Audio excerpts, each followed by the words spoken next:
अस्सलाम वालेकुम व्यूअर्स, आपको खुशामदीद कहता हूँ मैं अनवर मिर्ज़ा। और मैं मोहम्मद वकास। ये जो हमारी पॉडकास्ट है this is a follow up session है। ये जो वकास ने इज़राइल और पैलेस्टाइन के ऊपर जो पॉडकास्ट की थी उसका Q&A सेशन है ये। जिसमें काफ़ी सवालात आए हैं पॉडकास्ट के ऊपर कमेंट्स के अंदर, इंडिविजुअली वकास को भी, मुझे भी। तो उसमें से एक सवाल जो सबसे ज़्यादा दफ़ा ज़्यादा आया है सवाल, वो हम आज डिस्कस करेंगे वेरी ब्रीफली या डिटेल में। I think we should go in detail चलो क्योंकि ये काफ़ी क्रिटिकल क्वेश्चंस हैं। ठीक है। एक सवाल है, मेन सवाल है, जिसको डिटेल में डिस्कस करेंगे। और वो सवाल ये है कि why does US continue to support Israel. जो जो कॉमन नैरेटिव जो हम लोग आम उसमें डिस्कशन में कहते हैं कि यार जूइश लॉबी जो है काफ़ी स्ट्रांग है यूएस में। जो उनके फाइनेंशियल सपोर्ट जो देते हैं वो पॉलिटिकल पार्टीज को, जो डोनेशंस देते हैं, उसका नतीजा है लार्ज कॉर्पोरेट्स जो हैं, उसके स्टेक होल्डर्स वो भी इसराइल से इन्फ्लुएंस्ड हैं। तो वहाँ से जो डोनेशंस वगैरह जो चैरिटी आती है गवर्नमेंट को, लॉबीज को, इस वजह से यूएस कंटिन्यू टू सपोर्ट करता है। ये तो एक कॉमन आम बंदे का, आम आदमी का एक नैरेटिव है। और क्या वजूहत हैं जो हिस्टोरिकल कॉन्टेक्स्ट में, I know you are student of history, historical context में क्या है? अच्छा, ये क्योंकि because our channel is name converging divergence, तो we have to give a multiple opinions कि जी क्या हो सकता है, क्योंकि कोई भी चीज़ को एक्सप्लेन करना एक एंगल से आके आप एक्सप्लेन कोई भी चीज़ नहीं कर सकते। मल्टी फैसेटेड एक वो हो, ठीक है। तो कॉम्प्रिहेंसिव एनालिसिस, ऑब्वियसली जो one thing that you highlighted कि जी Jewish lobby in America is very strong और हमेशा दे इन्फ्लुएंस द पॉलिटिक्स। बल्कि अभी जो प्रेसिडेंशियल डिबेट्स चल रही हैं, not sure whether you looked at it recently, तो निकी हेली एक रिपब्लिकन कैंडिडेट है, उसने बड़े मज़ेदार बात की। उसने कहा कि Israel does not need America, America needs Israel. तो this is how strong they are, and obviously everyone tries to pitch it, क्योंकि एक बहुत बड़ा जो पैसा आता है, जो लॉबी आती है, जो फाइनेंसिंग आती है, वो वहाँ से आती है जूइश लॉबी की तरफ से। तो it does play a part, और it plays a massive part. उनके बड़ा ऑर्गेनाइज फ्रंट है। और जब वो सिर्फ आज से नहीं, वो जब थियोडर हर्जल ने जब जूइश कांग्रेस की बुनियाद रखी थी, तो तब से दे आर वेरी ऑर्गेनाइज्ड। मुसलमानों ने भी ये करने की कोशिश की कि let's have a common platform with the creation of OIC, फिर अरब सही। लीग बनाई, लेकिन no way closer to what they are. And this is not a criticism, right? You're just stating how they've grouped together. Yes. ठीक है, ठीक और है। और ये है कि ज्यूज को ये समझना भी ज़रूरी है कि वो आज से इकट्ठे नहीं है, उनके अंदर रिलीजियस टेंडेंसी है टू बी टुगेदर। ओके। और बल्कि हमें खुद ऐसे जो है ना सीखना चाहिए। बल्कि ये मोहम्मद सल्लल्लाहु अलैहि वसल्लम ने जब मदीना में हिजरत की थी, तो वहाँ पे जो सबसे पहला जो अलायंस बनाया था मुसलमानों ने, वो यहूदियों के साथ बनाया जो मदीना के यहूदी थे। और वहाँ पे उन्होंने देखा कि जो ज्यूज़ हैं वो एक दूसरे के साथ इतने ज़्यादा कोऑपरेट करते हैं, इतनी ज़्यादा एक दूसरे की मदद करते हैं, कि उन्होंने एक दूसरे के साथ चीज़ें शेयर की हुई थी, और वो एक फ्रंट बना के रहते थे। और वो जो जो खेती बाड़ी भी करते थे, एग्रीकल्चर भी करते थे, वो भी किबूत्स बना के करते थे। किबूत्स होती हैं कॉमन, इकट्ठे सब अपनी ज़मीनें इकट्ठी करके इकट्ठी खेती बाड़ी करेंगे। कपूटिज्म एक हमारा अलग पॉडकास्ट होगा, बट हाँ, एग्जैक्टली बिल्कुल ठीक है। तो वहाँ से वो मुतासर हुए, और उन्होंने उसके बाद फिर मोहम्मद सल्लल्लाहु अलैहि वसल्लम ने उधर से इम्प्रेस होके फिर मिसाक मदीना की बुनियाद रखी, और उसके बाद फिर इनसे अलायंस की। ठीक। और तो ये चीज़ें जो हैं ये Inherent यहूदियों है। में आज से नहीं है, वो बड़े अरसे से ये ठीक है। चलते हुए आ रहे हैं। तो उनके रिलीजन का भी हिस्सा है, उनके कल्चर का भी हिस्सा है, और थ्रू आउट हिस्ट्री वो इकट्ठे रहे हैं। फिर वो जो है एक तो डेफिनेटली ये एक एंगल है कि वो they are very unified, they have a unified front. अब मैं ये नहीं बोलूँगा सब यहूदी, सही। क्योंकि यहूदियों की भी कुछ किस्में हैं जो कि इसराइल के खिलाफ भी हैं, बिल्कुल। लेकिन oh by and large Majority they have a are, very unified front. ठीक है। लेकिन इसमें जो जियो पॉलिटिकल एंगल है, वो भी समझने की ज़रूरत है। क्योंकि जब निकी हेली ने जब कहा ना कि Israel does not need America America, needs America Israel. Needs Israel, ठीक। तो we need to understand beyond क्या वजह? क्या वजह है इसकी, इसका मतलब क्या होता है। तो we have to go back bit in history कि जब इसराइल की क्रिएशन होने वाली थी, उससे पहले यूएन का वोट हुआ था 1947 में। और 1947 के वोट में यूएन की क्रिएशन के लिए जो वोट्स थे जो रिक्वायर्ड थे यूएन में, वो पूरे नहीं थे। तो अमेरिका ने जो यूएन का वोट जिस दिन होना था उससे 3 दिन डिले करवाया ताकि वोट इकट्ठे कर सकें।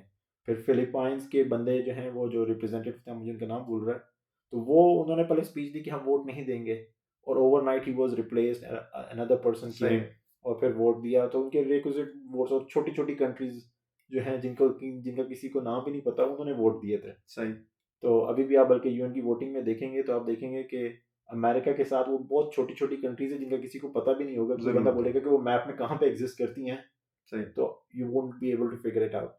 तो वो उन्होंने किया था। लेकिन खैर जो मेन पर्टिकुलर रीजन है वो ये है कि वर्ल्ड वॉर टू के बाद कोल्ड वॉर एरा स्टार्ट हो चुकी थी, और लाइंस ड्रॉन वो बनना शुरू हो गई थी बिटवीन रशिया एंड अमेरिका। तो ये जो अरब पूरा पेनिनसुला है, ये सब बाय एंड लार्ज जो थे वो एंटी यूके थे, क्योंकि ऑब्वियसली जो मैंने कोर्स, बताया शरीफ मैकमोहन, और उसके बाद उनके साथ धोखा हो गया, अरब जो हैं वो इनके साथ काफ़ी खिलाफ हो गए।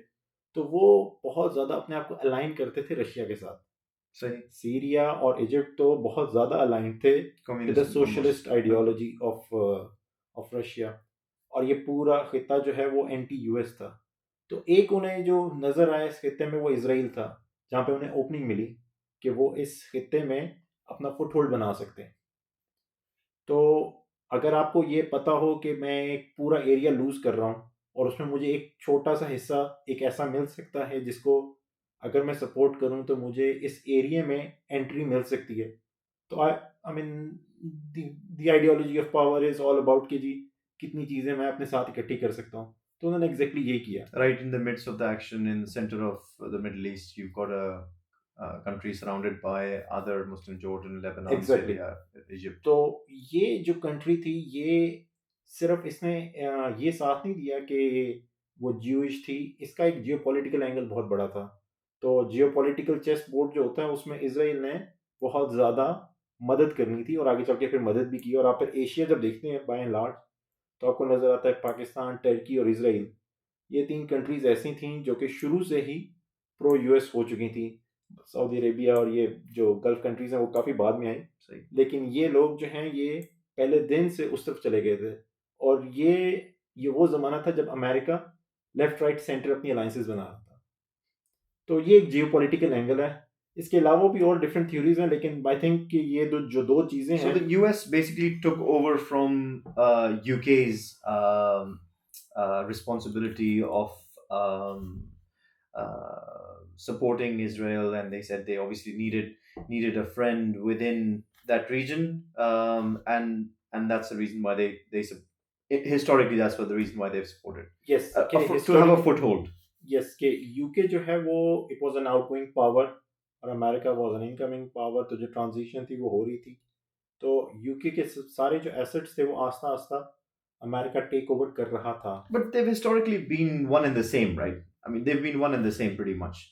आई मीन उनकी भी आपस में हिस्ट्री काफ़ी ज़्यादा खूनख्वार है। उससे बाद, बट उससे पहले, बहुत उससे पहले, बट उसके बाद तो they've been pretty much aligned on everything, right? Exactly Yeah. Exactly exactly I mean new Atlantic charter जो है 1941 में वो उसने बुनियाद रखी थी जो मॉडर्न थी। और अब 2021 में दोबारा बोरिस जॉनसन और जो बाइडेन का न्यू अटलांटिक चार्टर हुआ है। तो ऑब्वियसली जो यूके और यूएस है वो अब एक दूसरे के साथ ही आप देख सकते हैं एक दूसरे को कॉम्प्लीमेंट करते हैं हर Yeah. जगह। Tick, tick, tick. So this is the historical reason. Anything else? Anything? I mean I can not think of any other जो कि बहुत बड़ा चंक हो। There are other minute reasons but I think they are immaterial. इस तरह के उनका जो असर होता है वो इतना ज़्यादा नहीं होता। मसलन आप सोचते हैं कि अगर मैं इसराइल को सपोर्ट नहीं करता यहाँ पे, तो what will happen? They will run over a country, the other Arab country, they will probably run over a country. तो फिर एक प्रेसिडेंस भी सेट हो सकता है कि आप एक दूसरे के बॉर्डर्स उखाड़ दें। नहीं, तो मगर आपके बराबर में अनदर गैरिसन स्टेट टाइप की आप चीज़ बोल रहे हैं कि दिस इज दैट, बट आपके पास आप कह रहे हैं इजिप्ट भी है, वहाँ पे भी यूएस का वो है, थोड़ा साउथ में पाकिस्तान भी है, साउथ ईस्ट में फर्दर पाकिस्तान भी है। तो एंड आई नो ऑब्वियसली जो तुमने बात की वो ये की है कि रिलीजियस रिलीजियसली तो दोनों बहुत डिफरेंट थे ना। America is obviously historically a Christian country, albeit not on religious grounds, but and Israel based on Judaism. So religious ली तो दोनों अकिन तो नहीं थे, राइट, टू ईच अदर, मगर it's purely political. In your opinion, it's purely political. The support, making sure there is another garrison state in between, other not unfriendly. I wouldn't say enemies, but unfriendly states. कि एक और power बीच में होनी चाहिए. I mean, they call it a hostile neighborhood, but Hostile and neighborhood. it is to an extent, it is true that Arab countries ne, up until 1973, Israel was existing in a very rough environment. course, क्योंकि इर्द yeah. गिर्द जो है सारी अरब countries जो है उन्होंने दावा बोला है। और अब जाहिर बात है आज भी वॉशिंगटन में I think there was a large protest in support of Israel 300,000 people came out singing the US national anthem to basically saying that the US is all for supporting Israel. Um, so it's not just at the government level but also at the public level. Obviously वहाँ पे other rallies भी हुई हैं, हर state में हुई हैं, but what they're saying is that public opinion is somewhat divided, right? ये obviously इसको इस तरह देखना कि जी बिकॉज दे आर क्योंकि पैलेस्टीनियन रैलीज बहुत ज़्यादा हुई हैं और मैसिव हुई हैं और हर कंट्री में हुई हैं। हम लोग जिस कंट्री में वहाँ पे हर हफ्ते हो रही है, हर संडे को सैटरडे को। बट वकास ये तो हम लोग इसलिए कह रहे हैं ना because we have a soft spot for it, right, मगर इन ऑल एसेंस यानी कि इतनी बड़ी रिप्रेजेंटेशन नहीं है, right, it's only the Muslim minority communities who attend all of these rallies, चाहे वो लंदन में हो, चाहे वो इधर हो, चाहे वो कहीं कहीं और, इतनी मैसिवली उसका कोई वो तो नहीं है, रिटेलिएशन तो नहीं है ना, यानी कि नहीं, लेकिन ये है कि आप ये देखें ना कि वो obviously if you talk about the numbers तो definitely they are outnumber in terms of the political support within US, but when you talk about financing तो उनकी कैपेसिटी बहुत ज़्यादा है। और आप अमेरिका में इलेक्शन वो नहीं जीतता जिसकी पॉपुलर सपोर्ट होती है, वो जीतता है जो कि ज़्यादा पैसे makes the more dent, right, जो ज़्यादा पैसे रेज कर सकता है। यानी कि एक पूरी जो पॉलिटिकल कैंपेन होती है उसमें बकायदा एक बंदा बैठा होता है जो कि पैसे रेज कर रहा होता है, वो हमेशा ये आती है। और अब जो ये जो चल चुके हैं, अब आई एम प्रीटी श्योर कि जो अगले साल के जो इलेक्शंस होंगे दे will B heavily dominated by this Palestine-Israel conflict. Yeah. Or if I mean, obviously, I mean, we should not be predicting anything, but I think Republicans historically, whenever this kind of situation happens, they emerge as the winner. Right. तो मुझे ऐसा ही लग रहा है कि Republicans को इधर जो है एक बहुत बड़ा जो बूस्ट चाहिए था वो मिल गया, क्योंकि आगे पीछे रिपब्लिकन्स के साथ जो एक हारने की स्प्री पे चल रहे हैं। सारे इलेक्शंस वो पिछले 3-4 सालों से हारते हुए आ रहे हैं और उनमें खुद बजाते खुद एक बहुत बड़ा डेंट पड़ा हुआ है कि ट्रम्प जो है वो एक बिगड़े हुए बच्चे की तरह बिहेव कर रहा है। तो और वो डिबेट्स में भी नहीं आ रहा। वो कह रहा है कि जी मैं बिल्कुल अपनी वो उसको कह रहे हैं मागा movement, make America great again. तो वो एक जो है ना ये एक ऐसी चीज़ है जो कि रिपब्लिकन्स के पास एक सोने की चिड़िया मिल गई है उन्हें, जो कि इसको यूज़ करके इसको मोनेटाइज करके रिपब्लिकन्स को एक प्लेटफॉर्म पे ला सकते हैं। तो there are multiple things which go beyond. सही। अच्छा, यूएस डिफेंस जो उसका इंडस्ट्री है, how much of an impact that is? Obviously Israel's a big consumer customer of US defense goods, so does that have an impact? Yes, definitely क्योंकि defense contractors are in the business of wars, right? The more wars are there, the more money they make. Yeah. और आप जंगें ख़त्म कर लें, they will go bankrupt. Yeah. तो अगर एक बंदा जो है उसने इन्वेस्ट किया हुआ है लॉकहीड मार्टिन और इस तरह के अगले आगे पीछे जो है इस तरह की डिफेंस कंपनीज में, so they will be actually be very happy. बल्कि रशिया और यूक्रेन वॉर जो है वो एक बड़ा इम्पेटस था उनके लिए।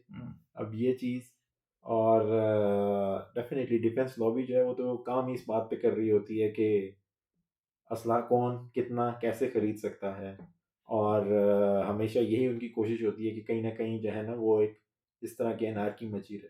सही, ताकि they can stay in business. I think it's in summary then not a religious affinity that any of the countries purport. I think it's from what we have just discussed, it's political, and it's financial, and these are the real main real And reasons, geopolitical. and geopolitical. ठीक. Anything else you would like to say No. इस topic के ऊपर? No.